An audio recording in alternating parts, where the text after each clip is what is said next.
em janeiro de 2023, as ações do Banco do Brasil, que haviam caído bastante, começaram a subir, engataram uma subida forte e superaram o valor do meu strike, ali, bem na semana do vencimento. Então vamos dar uma olhada no gráfico para a gente ver como é que foi esse movimento. Nesse gráfico aqui eu tenho 3 pontos importantes. R$ 36,10 é o strike da call vendida com vencimento no dia 20 de janeiro. 35,05 é o valor que eu paguei por Banco do Brasil em dezembro, quando eu fui exercido pela venda da put. E o custo efetivo de Banco do Brasil para mim está em R$ 32,95. Quando eu desconto dos 35,05 todo aquele valor que eu recebi pela venda da put e pela venda da call quando eu fiz a venda coberta, tá? E aí, quando eu puxei esse print aqui, já era 18 de janeiro, aí a gente viu que o Banco do Brasil não só superou, como engatou uma forte alta e já estava em R$ 38,17. E aí, a gente tem que tomar uma decisão. Na semana do vencimento das opções, é que a gente avalia se a gente vai ser exercido ou não e tem que tomar uma decisão. Eu tracei aqui 3 possíveis decisões, vou mostrar para vocês. Primeira, deixar ser exercido e embolsar o lucro. Segunda, recomprar a call vendida com prejuízo e vender a ação à vista embolsando o lucro. Ou a terceira, fazer a rolagem da operação com o objetivo de manter a ação na carteira. Tá? Vamos explicar cada uma delas.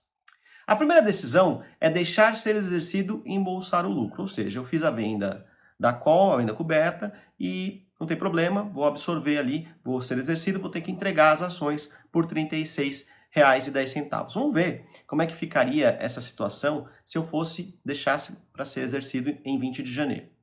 Então, o custo de Banco do Brasil para mim, efetivo, estava em R$ 32,95. E eu ia ser exercido em R$ 36,10, teria um lucro aí com essa operação de R$ 3,15, ou seja, 9,57% em um mês, com relação ao valor que eu comprei Banco do Brasil ali em dezembro. Eu tive que desembolsar, né, tirar o dinheiro da aplicação do Tesouro Selic e colocar ali para comprar Banco do Brasil em dezembro. Então, e após um mês, já tive que entregar as ações e o lucro da minha operação seria 3,15% por ação, 9,57% em um mês. Esse lucro é com relação ao quê, né?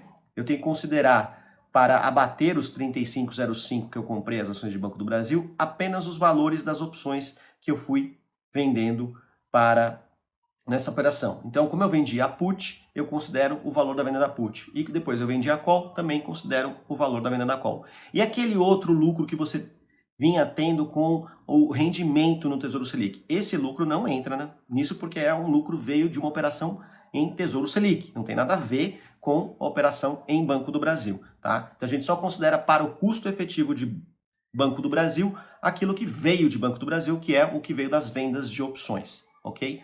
9,57% em um mês, até que não está mal. Para o evento 2, recomprar a call vendida com prejuízo e vender a ação à vista embolsando o lucro. Tá? Então aqui esse evento 2 a gente vai separar em 2 momentos. Eu decidi aqui, nesse exemplo, o que eu faço? Na hora que eu vi essa situação, eu tomei a decisão, falei, cara, eu não vou deixar esse negócio andar mais, eu vou recomprar a call vendida, vou encerrar. Quando eu vou recomprar, eu vou ter um prejuízo sim para fazer essa recompra e já vou vender a ação e encerro minha operação. Tá? Quando eu fiz esse movimento, na hora que eu fui fazer a consulta para comprar a call estava em 85 centavos por ação. Lembra que eu vendi por 60 centavos? Então eu ia ter um prejuízo de 25 centavos por ação aqui para fazer essa operação. E no momento que eu fiz essa consulta para fazer a compra da call, eu vi que a ação estava em R$ 36,55, tá? Então eu já faria a venda ali imediatamente. Eu poderia, nesse 2.2 aí, não fazer isso, apenas recomprar a call, e aí a minha obrigação de entregar as ações na sexta-feira, ela cessaria, não teria mais obrigação nenhuma, e ficaria com a ação na mão. Não venderia a ação, esperando subir, já que eu vi que vai subir, estava subindo bastante, e aí a gente viu no dia seguinte, estava 38, né? Ao invés de vender por 35,55, poderia vender no dia seguinte por 38. Só que aí eu teria que, como eu comprei a call, com prejuízo, eu ia ter que tirar o dinheiro que estava ali na aplicação em Tesouro Selic, os 60 centavos que eu tinha recebido, e uma parte ali do 1,50 que eu também tinha recebido, então, para comprar essa call de volta, tá? Então eu teria que tirar dinheiro da aplicação. Eu não quero fazer isso, não quis fazer isso. Nesse caso eu quis fazer a operação direta. Mas poderia sim apenas recomprar a call com esse pequeno prejuízo e aguardar a ação subir mais para vender no momento mais oportuno. Ou fazer uma outra operação no momento mais oportuno, tá? Mas aqui para esse exemplo, eu resolvi encerrar a operação imediatamente, já vendendo, me desfazendo das ações também. Com isso, como ficaria essa operação? A gente viu que o custo efetivo de Banco do Brasil era R$ 35,95, aí eu tive que comprar a call por 85 centavos e vendi imediatamente a ação por R$ 36,55. Eu tive um prejuízo de 25 centavos com relação a essa compra da call, porque eu recebi 60 e paguei 85 para sair. Com isso, o lucro dessa operação seria 3,35 por ação, R$ 3,35 por ação, que vem de R$ 36,55 da venda da ação, menos o custo efetivo, menos o prejuízo da recompra da call, tá? Então, isso dá um lucro de 10,17% em um mês. Também é um belo lucro para uma operação de um mês. Ou, então, eu poderia fazer a rolagem da operação com o objetivo de manter a ação na carteira. E o que é a rolagem? A rolagem é quando você encerra uma operação com opções e já abre outra.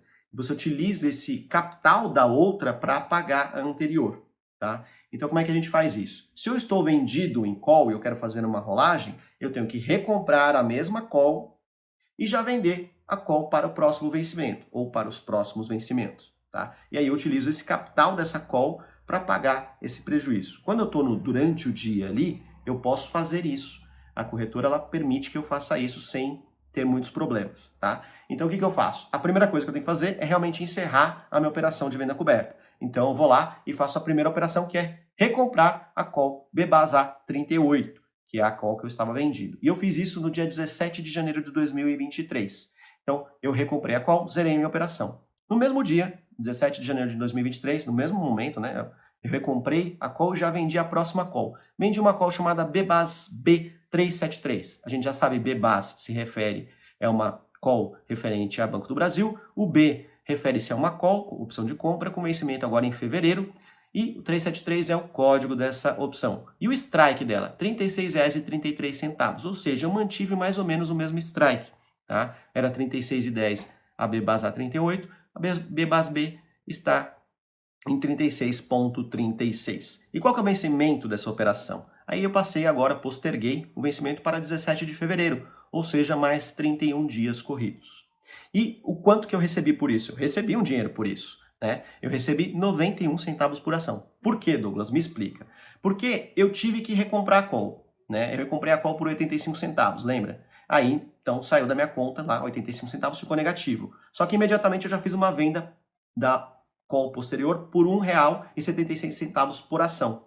E aí eu fiz essa venda, a diferença entre eles, o quanto eu recebi, 1,76, menos o quanto eu paguei, 85 centavos, dá 91 centavos por ação. Então eu ainda recebi mais um dinheiro aí para fazer essa operação que a gente chama de spread, que é a diferença justamente entre o preço de compra e o preço de venda. Então eu recebi 91 centavos e esse 91 centavos entrou para a nossa conta. Tá? E aí eu vou mostrar a planilha aqui nos 3 exemplos que a gente sempre está trabalhando. Se eu fiz essa operação vendendo e comprando, recomprando 100 opções, né, para o lastro lá que a gente tinha inicialmente de R$ 3.505, então eu recebi para 100 opções R$ 91. Para 1.000 opções, R$ 910 e para 10.000 opções, R$ 9.100. O quanto representa esse valor que eu recebi em termos relativos, né? Comparando com o lastro que a gente estava trabalhando.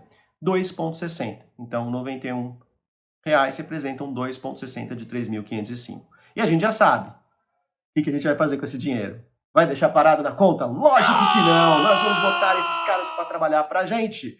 Então, o que eu posso fazer com ele? Posso fazer qualquer coisa. Esse dinheiro entrou para mim, eu posso colocar num CDB, posso comprar ações, posso comprar opções, posso colocar num fundo de investimentos, posso comprar um título público. E é o que eu fiz. Tesouro Selic para a gente manter a nossa métrica. E aí a gente tem a nossa grande tabela.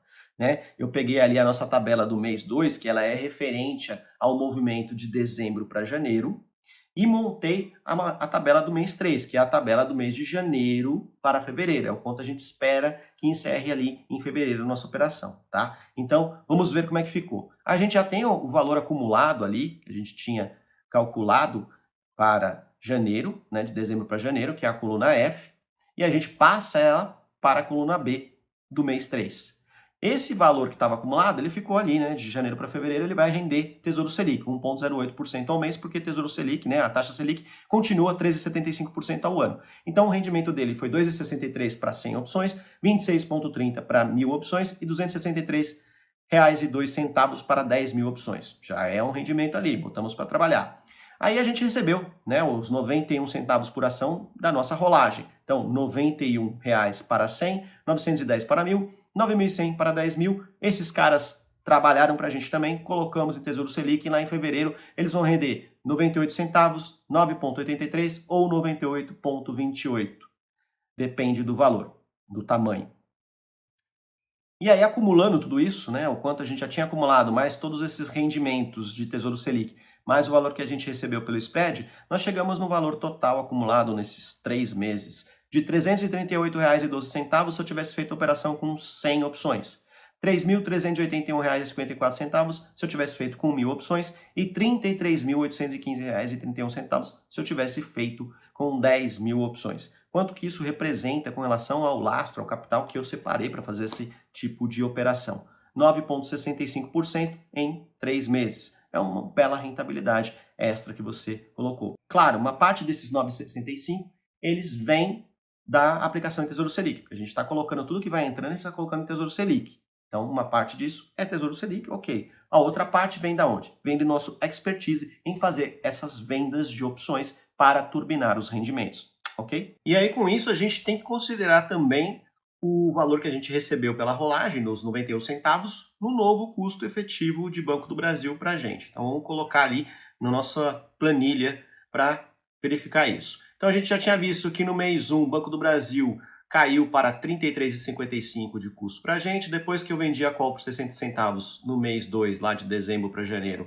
ela tinha caído para mais R$ 32,95. E agora, considerando os 91 centavos dessa rolagem que eu fiz em 17 de janeiro de 2023, o custo efetivo de Banco do Brasil para mim está em R$ 32,04 por ação. Legal, Douglas, tudo isso é muito interessante, achei bacana, mas não tem risco esse tipo de operação? É tudo mil maravilhas? Não, não, não. Tudo nessa vida tem risco, tá? Até o dinheiro que você deixa no colchão tem risco, porque o colchão pode pegar fogo e você perdeu o dinheiro. O dinheiro que você deixa na caderneta de poupança tem risco. Quem é mais velho, né, viu que teve a tomada da caderneta de poupança lá no governo Collor, o banco pode quebrar, então sempre existe risco. Tudo nessa vida tem risco. Estar vivo é estar se arriscando. E o que você pode fazer com relação aos riscos? Você pode tentar mitigar, afastar riscos desnecessários, riscos bobos, riscos corriqueiros que a gente pode correr. Tem muito risco que a gente não precisa correr, então você pode identificar e tentar não correr esses riscos, e é o que a gente faz aqui. Você pode também se preparar, ficar preparado para outros tipos de risco. Ou seja, se acontecer esse evento, o que é que eu posso sofrer? Estou preparado? Eu consigo suportar esse sofrimento? Consigo suportar esse dano? Consigo suportar esse revés? Ou posso me aproveitar desse revés? É isso que você tem que ter com você sempre quando você faz qualquer coisa na sua vida, tá? Então vamos lá, quais são os tipos de risco? Eu separei 6 tipos de risco aqui. Ficar com uma ação que você não deseja ter na sua carteira. Esse é um dos principais riscos. Veja que eu fiz essa operação em Banco do Brasil. Se você não quer ter Banco do Brasil, seja por qualquer motivo, você acha que não é uma ação que vale a pena ter na sua carteira, você não deve fazer esse tipo de operação, venda de put em Banco do Brasil. Você escolhe um outro tipo de empresa para fazer esse tipo de operação. E eu recomendo fortemente que você faça, né? Tanto é que a metodologia que eu ensino aqui é que você faça esse tipo de operação de venda de put em empresas que são de boa qualidade, empresas que são mais perenes, empresas que estão em setores mais maduros, empresas que pagam dividendos, não em empresas que estão com problemas, que estão fazendo turnaround, ou seja, empresas que estão em dificuldade e estão tentando se levantar. É claro que quando você tem esse tipo de empresa que está tentando se levantar, o potencial de ganho é muito grande. Mas não é esse o nosso objetivo aqui. O seu objetivo deve ser, nesse caso, nessa metodologia, criar uma carteira de ações robustas que vão te pagando dividendo de forma consistente ao longo do tempo e ajudar essa carteira com esses dividendos extras, né? Com esse novo capital que a gente vai injetando com as vendas de opções, tá? Então esse é o objetivo dessa metodologia. Se você tem outro objetivo com outro tipo de ação, talvez essa metodologia não funcione, ok? Então, separar empresas que você queira ter em sua carteira, que você assuma a possibilidade de ser sócio da empresa e não apenas aquela questão de verificar preço, especulação e pensar em vender, tá? Ficar com uma ação que desvaloriza fortemente em sua carteira. Isso acontece quando você compra uma ação e aí a ação continua desvalorizando. Poderia acontecer com o Banco do Brasil. Vinha desvalorizando por causa do resultado das eleições em dezembro e podia continuar desvalorizando. E aí, você vai ficar com receio, com medo, com dor de barriga? Então preste atenção com isso. Ele está muito ligado ao anterior. Se você desejava ser sócio da empresa por um determinado valor, você acha que ali, aquele preço é um preço interessante, mesmo que a ação continue caindo, o que acontece? Você tem mais oportunidade de comprar mais ações. Então, se você aceitou comprar a ação daquela empresa, se você fala, meu, no nível de R$ 30, eu quero ser sócio dessa empresa, a empresa é boa, e aí caiu para 25 e não mudou, a empresa não mudou, a questão da empresa não mudou, o cenário não mudou, só está caindo porque o mercado está nervoso, então é mais uma oportunidade de você até reforçar a posição na empresa, tá? Mas pode acontecer de cair. Aconteceu, né? Em 2008 as ações caíram fortemente, mesmo das empresas boas. Aconteceu ali na época de 2015, 2016, as ações caíram fortemente, muitas empresas. E aí o que aconteceu? Eu vi muita gente mudar de patamar nessa época de 2016. Por quê? Porque essas pessoas enxergaram potencial nas empresas e elas estavam a preços muito baixos. E essas pessoas começaram a comprar, começaram a fazer essas operações de venda de put e comprar as ações. E isso mudou em 4, 5 anos, essas pessoas mudaram de patamar. Por quê? Elas construíram uma carteira de renda lá atrás, gastando bem menos do que gastariam hoje. E aí essa carteira já está remunerando elas e muitas pessoas já até atingiram a liberdade financeira. Né? Elas têm uma grande parte das suas despesas, ou todas as suas despesas, pagas por esse tipo de movimento na carteira. Elas acumularam tantas ações que uma venda coberta dessa, a gente está vendo, está fazendo um exemplo com 1.000 ações e com 10.000 ações. Quando você tem 10.000 ações, 20.000 ações, um movimento desse aí que você faz de venda coberta, você pode até distanciar bastante o strike para não ser exercido e você pega um capital que ajuda e vai, ou então até para continuar aumentando a sua carteira, ok? Fazer a operação no momento errado, extrair pouco capital ou se colocar em situação de risco. Aqui a gente tem que prestar atenção que se você fizer o movimento errado, né, a ação está em um movimento, você faz a operação ao contrário daquele movimento, ao contrário da operação que você deveria fazer naquele movimento, você pode cometer um erro e até se arriscar de forma desnecessária. E é isso que eu ensino no meu curso, na metodologia, para você identificar os melhores momentos para você entrar numa operação e qual tipo de operação que você deve fazer naquele momento, tá? Para você tentar extrair o melhor possível, o mais capital possível daquela operação e não se botar em riscos desnecessários. Operar com a mão grande demais para você. Você olha esse vídeo, se interessa e de repente você fala, cara, eu tenho R$ 100.000 de capital total aqui, eu vou botar os R$ 100.000 nessa operação. Não, tá? Você está se arriscando de forma desnecessária, você está colocando um risco desnecessário aí, você está fazendo algo que não deveria. Eu recomendo, principalmente para quem nunca mexeu com operações com renda variável, que você não coloque mais do que 10% do seu capital investido de investimentos que tem CDB, poupança, fundo de investimentos, renda fixa. Não coloque mais do que 10% do que você tem nesse tipo de investimento para renda variável, para fazer esse tipo de operação nesse início. Por quê? Porque se acontecer um grande problema de você perder todo esse capital, né? Você comprou ações do Banco do Brasil, o Banco do Brasil quebrou e foi a zero em um mês. Aconteceu tudo isso. A catástrofe, caiu cometa em cima da sede do Banco do Brasil. E aí foi a zero. Se você colocou todo o seu capital investido, você perdeu todo o seu dinheiro, você foi à ruína. Uma bela de uma besteira fazer isso. Você pôs 10% do capital e você perdeu esses 10% do capital, o que aconteceu? Os 90% que você tem restantes, eles vão continuar lá, porque eles estão na renda fixa. Então, você não foi à ruína. E melhor, com a taxa de juros alta do jeito que a gente tem hoje, acima de 13% ao ano, em um ano, praticamente, esses 10% aí, eles vão retornar para você com a renda fixa que você tem ali, tá? Então, você não foi à ruína e não se arriscou desnecessariamente, tá? Pense sempre nisso. Custos operacionais, aqui a gente vai aprender também, você vai ter que negociar com o seu assessor, com o seu gerente de banco, para diminuir o custo operacional para você operar opções e operar ações, tá? A gente sabe que existem corretoras que até tem corretagem zero para você operar ações e até mesmo opções. Então, por que não a gente buscar o menor custo possível? Porque o custo, principalmente quando você opera menor, quando você está começando a operar, e aí você vai operar com 100, 200 opções, esse custo ele vai ser proibitivo para fazer esse tipo de operação. Ele vai consumir grande parte do seu rendimento. Não, vamos batalhar. Eu te ensino também a você chegar no assessor e falar isso para ele, tá?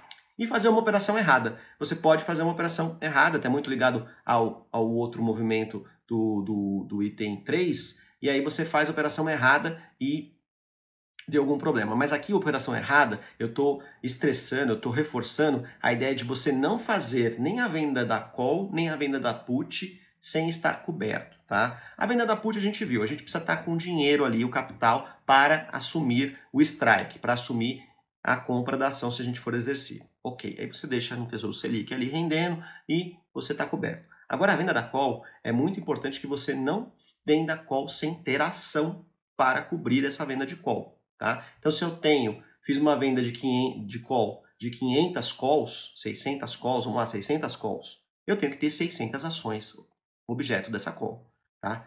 Para suportar, ok?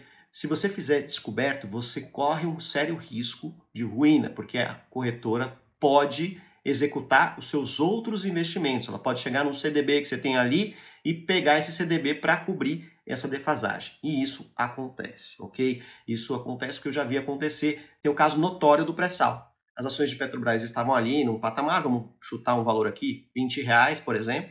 E aí, no dia seguinte, né, saiu a notícia no final do dia que o Petrobras conseguiu descobrir petróleo na região do pré-sal. Imediatamente no dia seguinte, as ações já abriram num gap, que é um distanciamento entre o fechamento e a abertura. Ela não abriu R$21 e começou a subir, não, ela já abriu ali R$35, R$40, ou seja, ela quase dobrou de valor de um dia para o outro. Imagina se você está vendido numa call dessas aí de 60 centavos. Você está vendido numa call de 60 centavos a R$22. Aí a ação abre lá a R$40. Ela sai de 60 centavos essa call para R$18.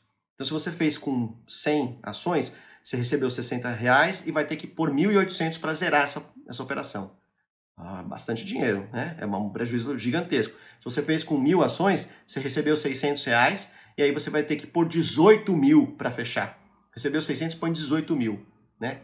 Com 10.000 ações, então, a brincadeira fica bem louca, né? Fica 180.000, você recebeu R$6.000 e tem que fechar com R$180.000 de prejuízo. A corretora não vai deixar isso acontecer. Ela vai executar a sua carteira de investimentos para tentar cobrir esse dano, ok? Então nunca, jamais faça na sua vida venda de call sem ter a ação de lastro ou a venda de put sem ter o capital para cobrir essa operação. E um grande resumo aqui do que a gente fez nesses 3 meses até então, de novembro para dezembro, dezembro, janeiro e agora janeiro para fevereiro.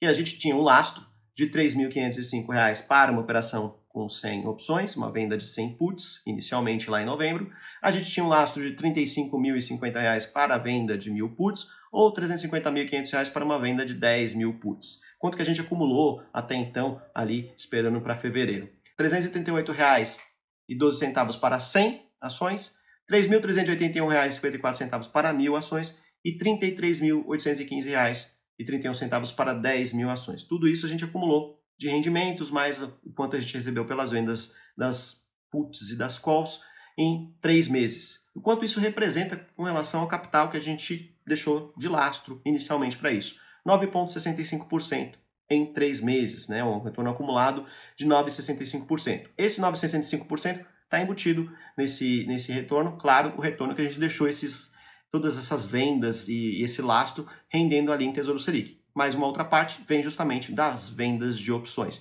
E quanto que é 9,65% quando você coloca ali a equivalência de juros compostos por mês, nesses 3 meses? Isso dá uma rentabilidade de 3,12% ao mês, pois 9,65% no acumulado de 3 meses são equivalentes a 3,12% ao mês. É um belíssimo rendimento. Você viu que é um risco bem interessante, é um risco bem baixo, né? Mas se você souber fazer. Ok? Então essa que é a ideia dessa aula, essa que é a ideia, inclusive, de toda a metodologia. É fazer você aprender como fazer isso de uma maneira sistemática. Todos os meses você vai tirando dinheiro do mercado, vai tirando dinheiro e vai construindo uma carteira robusta de ações para você. Espero que você tenha gostado dessa aula, espero que tenha colocado uma semente para você começar a pensar em gerar renda para você buscar a sua liberdade financeira. Um abraço e até a próxima!